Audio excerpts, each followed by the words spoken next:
Goeiemôre vriende, dit is vandag donderdag 19 Junie 2025. Kom ons raak net so vir 'n wyle stil. Here, ons kom bid vir die wêreld. Here, wat op hierdie stadium taamlik die mekaar is met 'n klomp oorloë wat aan die gang is. Here, ons kom bid vir die mens wat homself wil verhef, 'n ideologie wat verhef, 'n godsdienst verhef. Here, en dan in die proses wat hulle verhef, hulle eintlik hulle self verhef. En dan dien ooreenkomstige besluite neem wat tot die nadeel is van baie mense. Here, en daarom kom bid ek ook vir al die moondhede in hierdie wêreld, ook die ons supermoondhede om regte besluite te neem, Here, in hierdie tyd.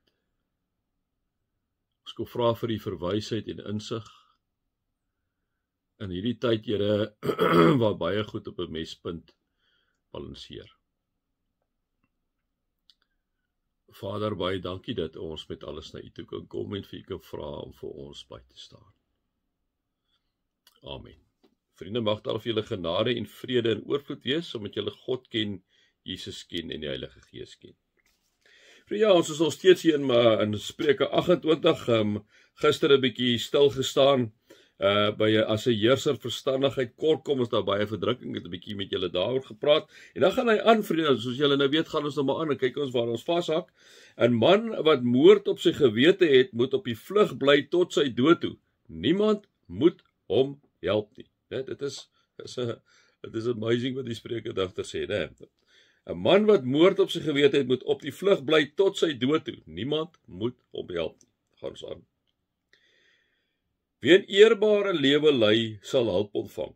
Wie 'n oneerlike lewe lei, sal onverwags tot 'n val kom. Wie 'n eerbare lewe lei, sal hulp ontvang. Ek dink dis tog waar, né, vriende, wanneer ek en jy 'n eerbare lewe lei. Wat is 'n eerbare lewe? 'n Eerbare lewe is om eerlik te wees, om integriteit te wees.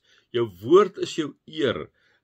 Jou ja is jou ja en jou nee is jou nee.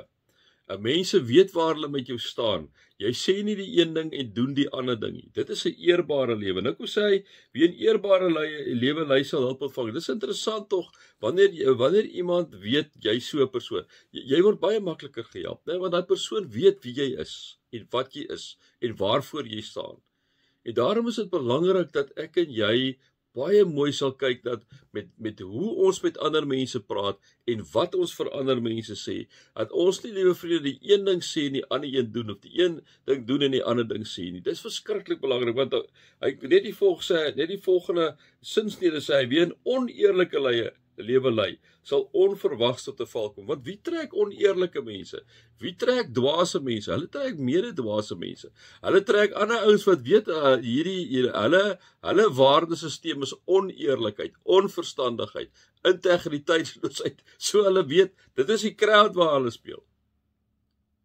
En die oomblik as hulle die crowd wil speel, dan weet daai crowd, maar almal van hulle is besig om te lieg, almal is besig om te bedrieg, almal is besig om mekaar in die rug te steek. En dan is dit waar, wie 'n oneerlike lewe lei, sal onverwags tot 'n val kom. In sy eie geleedere en ook andersins, liewe vriende, as hulle by die regbord. Nou, in vers 19, wie sy grond bewerk het volop om te eet, wie hom besig hou met nuttelose dinge word brandarm. Nou die sien ons baie duidelik in Zimbabwe, en as ons nie besop is ons op pad na dieselfde scenario toe, né, met hierdie regering. Wie sy grond bewerk het volop om te eet. So, wanneer jy hard werk, wanneer jy met toewyding werk, wanneer jy op 'n plaas werk, liewe vriende, dit gaan nie net oor jou kos nie, maar dit gaan oor 'n bevolking se kos. Jy maak nie net vir jouself en jou familie ietsie nie, maar jy besef ook, as jy grond bewerk en as jy 'n plaas het, is jy daar deur die Here geroep om die plaas te bewerk, sodat 'n bevolking kos kan hê. Wie sy grond bewerk het volop om te eet. So, dit is waar jou boere inkom, vriende. Maar 'n wit, bruin en swart boere. As jy hulle toelaat om hulle werk te doen op die plase, dan het daai land volop kos. Dan kan ons terug na Zimbabwe toe. Wanneer jy jou boere wegjaag van plaas af, wit, bruin, swart boere, wegjaag van plaas af, en jy sit palukas daarso, wat niks weet nie, dan is dit nou, soos dit nou is, dat 4 miljoen Zimbabwese mense om en by, al in Suid-Afrika. So, hoekom? Want dit gaan niks aan hulle eie land nie, né? Maar, liewe vriende, wanneer ons mooi kyk na die ouens wat die grond bewerk, wit, bruin, swart, en ons koester hulle. Daarom is Malema se liedjie wat hy die hele tyd sing, kill the boer, kill the farmer, liewe vriende, absoluut verwoestend. Verwoestend. Maar hy's te stupid om dit te weet. Né? Hy gaan nou maar aan met die retoriek, want dit is wat vir hom stemme werf. Op die ou einde maak dit dat die grond nie bewerk word nie. Wat is die effek daarvan dat die grond nie bewerk word nie? Dat mense brandarm word. Wie hom besig hou met nuttelose dinge soos hy, né? Soos Malema. Wie hom besig hou met nuttelose dinge, word brandarm. En mense wat inkoop in daai retoriek, liewe vriende, hulle raak brandarm. Daarom lyk ons land soos hy lyk. Daarom is daar hoeveel miljard rand al aan grants wat uitgegee word, omdat ons ekonomie nie groei nie, omdat mense besig is om nie te besef, maar wat moet gebeur hier in ons land? Die grond moet bewerk word, die ekonomie moet groei nie. Wanneer dit nie gebeur nie, liewe vriende, raak mense brandarm, raak mense afhanklik.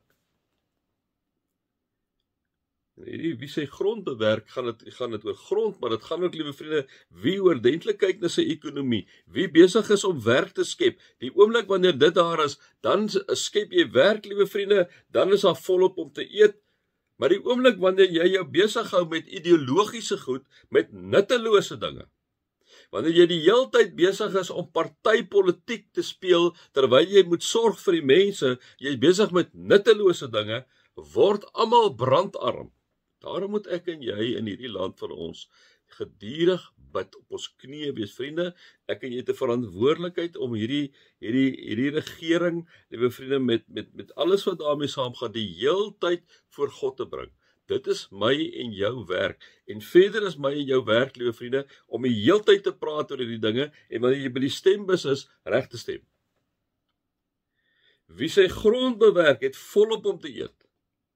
Wie hom besig hou met nuttelose dinge, word brandarm, sê die spreekdigter. Al toerie jare vir jou en vir my, né? So my 5 cent volgende. Vriende, mag julle God se liefde ervaar, sy genade ervaar en sy teenwoordigheid ervaar. Amen.